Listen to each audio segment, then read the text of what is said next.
धीरे धीरे एक मुठून मारले ये मारते वलवल करते.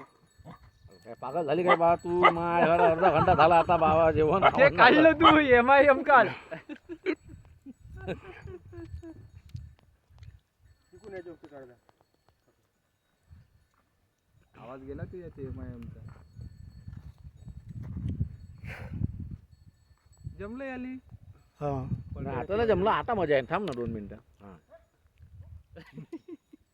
पलटो पलटो पलटो पलटो पलटो. पहिलंच पलटते. बैल आसरा पाहिजे चांगले आहेत. नाही बरोबर पलटते. पहिलंच लाईना काढा ना व्हिडिओ. मोठा घाल का 47 सेकंद झाले फक्त. मग लय मोठा झाला ना तो. 20-22 सेकंदचा व्हिडिओ पाहिजे. काळी काळी पाय त्याची काडी कुणी केली गेली हा आहे. मी तरी बरं घेतलं होतं आहे ना रे. डवऱ्या ठेवा डवऱ्या. वो लकड़ी डोरे पे रखिए ना. लकड़ी उस पे रखिए उस पे. वो रखती नाही. डवऱ्या काय ठेवायची? ते काही ठेवायचं आहे ना त्याच्यावर काय जमते नहीं रखना. म्हणून म्हटलं आपण हात नाही लावायचा. आपल्याला जमत होत. हा तुम लगा एक तुम मार के देखो ना. कुछ भी नव्हता. नाही रे बाबा पीक खराब होतो. नाही पीक काही पीक नाही पिकाचं काही काम नाही.